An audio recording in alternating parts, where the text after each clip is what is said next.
दोस्तों, अगर मैं आपसे कहूं कि महाराष्ट्र के तीनों ज्योतिर्लिंग त्र्यंबकेश्वर, भीमाशंकर और घृष्णेश्वर के दर्शन आप सिर्फ 4 दिन में कर सकते हैं, तो शायद आपको यकीन नहीं होगा। नमस्कार दोस्तों, मैं हूं आपका दोस्त सौरभ और आप देख रहे हैं आपका अपना YouTube चैनल सानिध्य ब्लॉग। आज के इस वीडियो में मैं आपके लिए लेकर आया हूं 4 दिनों का एक ऐसा पूरा ट्रेवल प्लान जिसमें आप इन तीनों ज्योतिर्लिंगों के दर्शन कर सकते हैं। इस वीडियो में मैं आपको बताऊंगा कि यात्रा की शुरुआत कहां से करनी है, पहले कौन से ज्योतिर्लिंग जाना है, उसके बाद कहां जाना सही रहेगा और एक जगह से दूसरी जगह जाने के लिए ट्रेन का सबसे अच्छा और आसान ऑप्शन क्या रहने वाला है। इसके साथ ही कहां रुकना है, दर्शन में कितना समय लगेगा और इस पूरी यात्रा को कम बजट में कैसे पूरा करना है, इन सब की जानकारी आपको इस वीडियो में देने वाला हूँ। तो अगर आप भी इन तीनों ज्योतिर्लिंगों की यात्रा की प्लानिंग कर रहे हैं तो वीडियो को आखिर तक जरूर देखिएगा। वीडियो पसंद आए तो लाइक कर दीजिएगा और ऐसी ही प्रैक्टिकल ट्रेवल गाइड्स के लिए हमारे चैनल को सब्सक्राइब करना बिल्कुल मत भूलिएगा। तो चलिए दोस्तों, बिना समय बर्बाद किए शुरू करते हैं महाराष्ट्र के तीनों ज्योतिर्लिंगों की इस यात्रा को। सबसे पहले बात करते हैं कि आपको अपनी यात्रा की शुरुआत कैसे करनी चाहिए।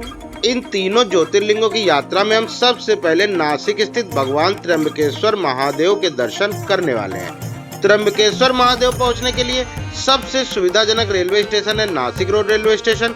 नासिक रोड से त्र्यंबकेश्वर मंदिर की दूरी लगभग 35 से 40 किलोमीटर है और नासिक रोड देश के कई बड़े शहरों से अच्छी तरह रेल के माध्यम से जुड़ा हुआ है। आप कोशिश कीजिए कि ऐसी ट्रेन से नासिक रोड पहुंचिए जो सुबह करीब 7 बजे तक आपको स्टेशन पहुंचा दे, ताकि आपका पूरा दिन इस्तेमाल हो सके। स्टेशन से बाहर निकलते ही आपको त्र्यंबकेश्वर मंदिर के लिए बस मिल जाती है। बस का किराया लगभग 50 रुपए के आसपास रहता है और बस से आपको त्र्यंबकेश्वर मंदिर पहुंचने में करीब 1 से 1.5 घंटे का समय लगता है। अब बात करते हैं कि त्र्यंबकेश्वर पहुंचने के बाद रुकना कहां पर है। तो मंदिर के आसपास ही आपको कई होटल, लॉज और धर्मशालाएं मिल जाएंगी। बजट में रुकना चाहते हैं तो लगभग 800 से 1500 रुपए के बजट में आपको डबल बेडरूम मिल जाते हैं। इसके अलावा त्र्यंबकेश्वर देवस्थान ट्रस्ट का अपना शिव प्रसाद भक्त निवास भी है, जो बस स्टैंड के पास महादेवी रोड पर स्थित है। यहाँ एसी और नॉन एसी दोनों तरह के कमरे मिल जाते हैं और इसकी ऑनलाइन बुकिंग ट्रस्ट की ऑफिशियल वेबसाइट से भी की जा सकती है।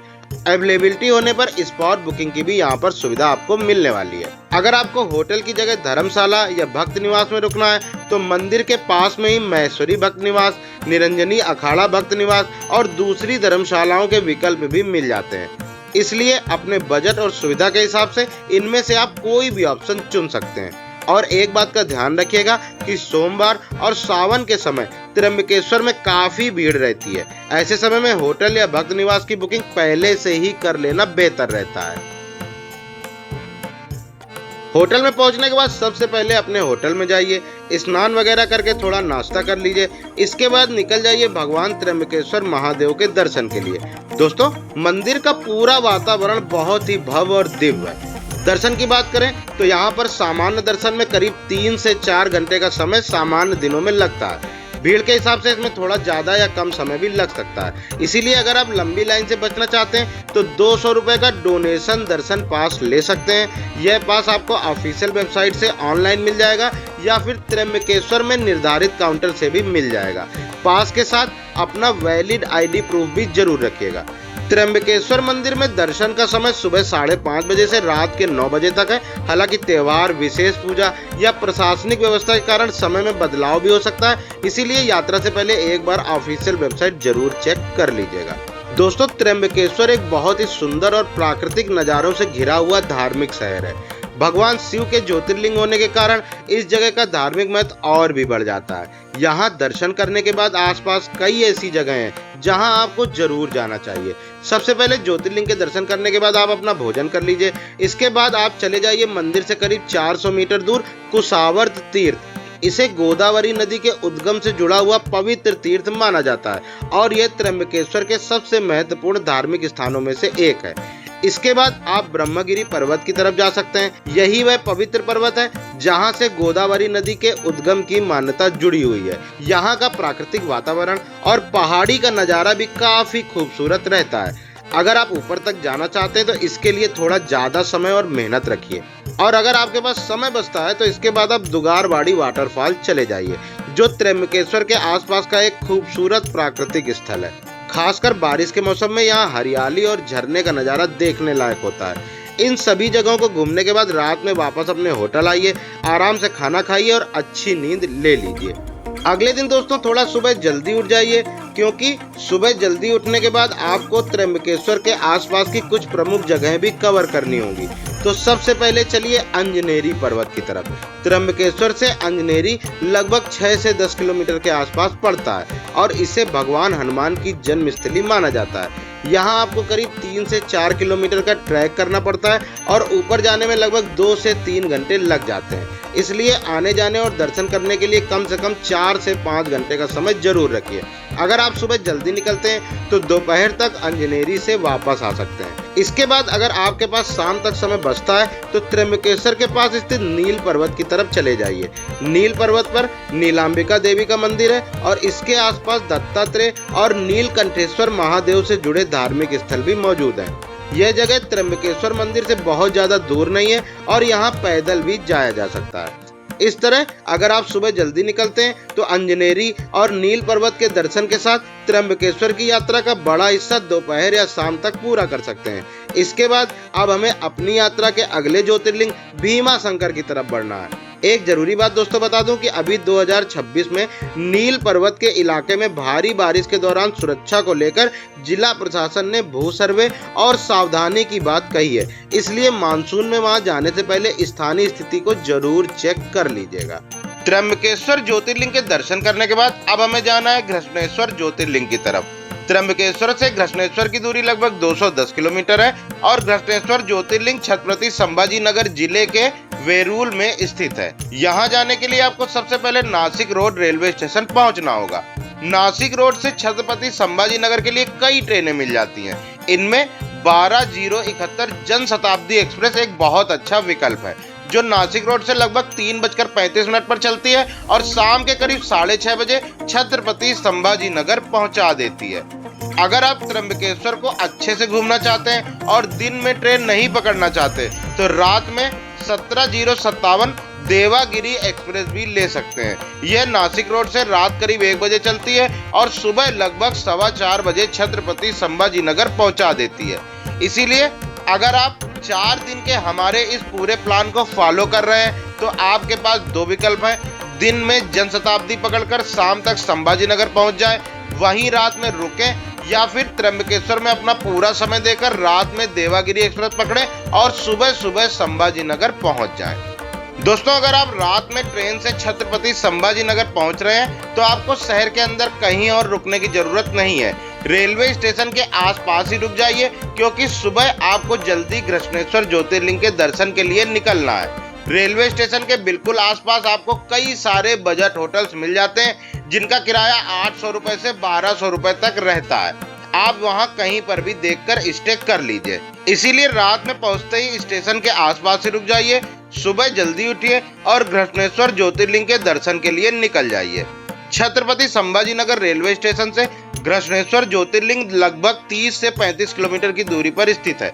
अगर आप स्टेशन से सीधे घृष्णेश्वर जाने की सोच रहे हैं तो यहाँ से आपको डायरेक्ट बस नहीं मिलेगी। इसके लिए आपको टैक्सी या ऑटो बुक करनी पड़ेगी, जो कि थोड़ा ज्यादा पैसे चार्ज करते हैं। रेलवे स्टेशन से ज्योतिर्लिंग की तरफ जाने के लिए सबसे सस्ता विकल्प है बस से यात्रा करना। घृष्णेश्वर के लिए बस लेने के लिए आपको सबसे पहले जाना होगा छत्रपति संभाजी नगर के central bus stand. Railway station से सेंट्रल बस स्टैंड तक बस आसानी से मिल जाती है और इसका किराया 10 रुपए रहता है। इसके बाद सेंट्रल बस स्टैंड से आपको घृष्णेश्वर ज्योतिर्लिंग के लिए डायरेक्ट बस मिल जाती है। इस बस का किराया लगभग 60 रुपए रहता है और बस आपको मंदिर के पास ही उतार देती है। अगर आप पूरे दिन बस से यात्रा करने वाले हैं और आगे एलोरा या दूसरी जगह भी घूमना चाहते हैं तो सबसे अच्छा तरीका है कि आप 100 रुपए का डे पास बनवा लीजिए। इस पास के बाद आप पूरे दिन किसी भी बस में बैठकर शहर में कहीं भी आना जाना कर सकते हैं, यानी बार बार अलग अलग टिकट लेने की जरूरत नहीं पड़ेगी और आपका पैसा भी बचेगा। तो बजट में यात्रा करने वालों के लिए 100 रुपए वाला डे पास सबसे बढ़िया विकल्प रहता है। घृष्णेश्वर ज्योतिर्लिंग पहुंचने के बाद सबसे पहले आप मंदिर के बाहर प्रसाद की दुकानों पर अपना सामान जमा कर सकते हैं। यहाँ लगभग 20 रुपए में सामान रखने की सुविधा मिल जाती है। सामान जमा करने के बाद आप मंदिर में दर्शन करने के लिए चले जाइए। घृष्णेश्वर ज्योतिर्लिंग का मंदिर बहुत ही भव्य और खूबसूरत है। दर्शन में लगभग 2 से ढाई घंटे का समय लग जाता है, इसीलिए थोड़ा समय लेकर चलिए। दर्शन करने के बाद अब आपको जाना है एलोरा की गुफाओं की तरफ। मंदिर से एलोरा की गुफाएं लगभग 700 से 800 मीटर की दूरी पर स्थित है। ये पहाड़ों को काट कर बनाई गई प्राचीन गुफाएं हैं, जिनका ऐतिहासिक और धार्मिक दोनों ही दृष्टि से बहुत महत्व है। दोस्तों, इन गुफाओं की नक्काशी और बनावट देखकर आपको अंदाजा होगा कि हमारे पूर्वज कितने महान कारीगर और कितने एडवांस थे। आज की आधुनिक तकनीक के दौर में भी ऐसी विशाल संरचना को पहाड़ों को काट कर बनाना कितना मुश्किल काम है, इसका अंदाजा आप वहां पहुंचकर खुद लगा सकते हैं। मेरी रिकमेंडेशन रहेगी कि अगर आप घृष्णेश्वर ज्योतिर्लिंग के दर्शन के लिए जा रहे हैं तो एलोरा की गुफाओं को बिल्कुल भी मिस मत कीजिएगा। दोनों जगहों को एक साथ कवर करना बहुत आसान भी है। अगर आप सुबह जल्दी निकलते हैं तो दोपहर या शाम के करीब 4 से 5 बजे तक घृष्णेश्वर और एलोरा दोनों जगहों को आराम से घूम सकते हैं। अगर आपके पास थोड़ा समय बचता है तो छत्रपति संभाजी नगर में स्थित बीबी का मकबरा भी देख सकते हैं। इसके बाद अब आपको रात में अपनी अगली यात्रा के लिए निकलना है, क्योंकि हमारी इस यात्रा का अगला पड़ाव है भीमा शंकर ज्योतिर्लिंग। दोस्तों, भीमा शंकर ज्योतिर्लिंग जाने के लिए आपको वापस आना होगा छत्रपति संभाजी नगर रेलवे स्टेशन। छत्रपति संभाजी नगर से रात के करीब 8:30 बजे ट्रेन चलती है, जिसका नंबर है 17630 नांदेड़ पुणे एक्सप्रेस, जो रात की यात्रा करते हुए सुबह करीब 4:35 पर हडपसर रेलवे स्टेशन पहुंचा देती है। अभी इस ट्रेन का पुणे तक न जाकर हडपसर पर ही समाप्त होना आपके लिए भी एक अच्छा विकल्प है, क्योंकि हडपसर से पुणे शहर की तरफ आसानी से आगे जा सकते हैं। सुबह करीब 5 बजे आप हडपसर पहुंच जाएंगे। स्टेशन के बाहर से ऑटो लेकर शिवाजी नगर बस स्टैंड की तरफ निकल जाइए। हडपसर से शिवाजी नगर की दूरी लगभग 11 से 12 किलोमीटर है, इसीलिए सुबह के समय आपको ज्यादा समय भी नहीं लगेगा। शिवाजी नगर पहुंचने के बाद आपको भीमा शंकर के लिए MSRTC की बस भी मिल जाएगी। शिवाजी नगर से भीमा शंकर ज्योतिर्लिंग की सड़क से दूरी लगभग 108 किलोमीटर है और बस से जाने में करीब 3 से 3.5 घंटे का समय लग जाता है। इसीलिए सुबह की बस पकड़कर आप लगभग 9 से 10 बजे तक आराम से भीमा शंकर पहुंच सकते हैं। सरकारी बस का सामान्य किराया लगभग 220 रुपए से शुरू होता है और बजट के प्रकार के हिसाब से बदल भी सकता है, इसीलिए बजट में यात्रा करने वालों के लिए बस ही सबसे अच्छा विकल्प रहता है। इस तरह रात की ट्रेन में आपकी यात्रा भी हो जाएगी और सुबह होते ही आप तीसरे ज्योतिर्लिंग भगवान भीमा शंकर के दर्शन के लिए भी पहुंच जाएंगे। अब दोस्तों, भीमा शंकर पहुंचने के बाद अगर आपको स्नान करना है या फ्रेश होना है तो यहाँ आसपास छोटे बड़े होटल मिल जाते हैं। इसके अलावा सुलभ शौचालय और बाथिंग की सुविधा भी उपलब्ध रहती है, जहाँ आप स्नान करके तैयार हो सकते हैं। स्नान करने के बाद आप सीधे भगवान भीमा शंकर ज्योतिर्लिंग के दर्शन के लिए चले जाइए। सामान्य दिनों में यहाँ ज्यादा भीड़ नहीं होती और दर्शन करने में लगभग 2 घंटे का समय लग जाता है। हालांकि सोमवार, महाशिवरात्रि या किसी बड़े फेस्टिवल के समय भीड़ काफी बढ़ जाती है, इसीलिए उस समय ज्यादा समय लेकर चलिए। दर्शन करने के बाद आसपास के प्रमुख धार्मिक स्थलों को भी कवर कर लीजिए। यहाँ से गुप्त भीमा शंकर, साक्षी विनायक मंदिर और हनुमान लेक के पास स्थित अंजनी माता मंदिर जैसे स्थान देख सकते हैं। अंजनी माता मंदिर को माता अंजनी से जुड़ा पवित्र स्थान माना जाता है और यह भीमा शंकर क्षेत्र के प्रमुख धार्मिक स्थलों में से एक है।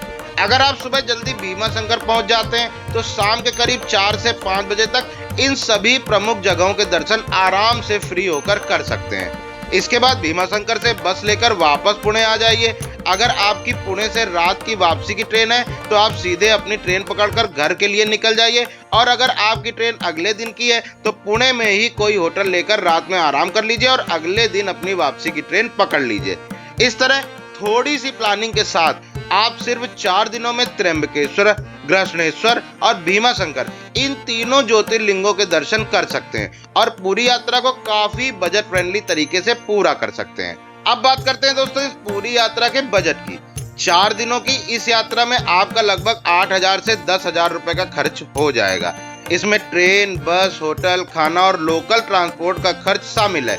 लेकिन ध्यान रखिए, इस बजट में आपके शहर से ट्रेन द्वारा नासिक रोड पहुंचने और पुणे से वापस अपने घर जाने का किराया शामिल नहीं है, वो अलग से लगेगा। दोस्तों, उम्मीद करता हूं कि महाराष्ट्र के इन तीनों ज्योतिर्लिंगों की यह 4 दिन की यात्रा आपके लिए जरूर काम की रही होगी। मैंने कोशिश की है कि इस वीडियो में आपको रास्ते से लेकर दर्शन, रहने, खाने और बजट तक की पूरी जानकारी एक ही जगह मिल जाए, ताकि आपकी यात्रा थोड़ी आसान और परेशानी से दूर हो सके। अगर आपको वीडियो पसंद आई हो और इससे आपकी यात्रा की प्लानिंग थोड़ी भी आसान हुई हो, तो भाई एक लाइक जरूर कर देना। आपके लिए लाइक करना सिर्फ 1 सेकंड का काम है, लेकिन हमारे लिए यह हमारी मेहनत को आगे बढ़ाने की बहुत बड़ी वजह बन जाता है। और अगर आप पहली बार हमारे चैनल पर आए तो हमारे चैनल सानित ब्लॉग को सब्सक्राइब जरूर कर लीजिएगा। आगे भी मैं आपके लिए ऐसी ही मेहनत से प्रैक्टिकल ट्रेवल गाइड्स और बजट फ्रेंडली यात्रा की जानकारी लेकर आता रहूंगा।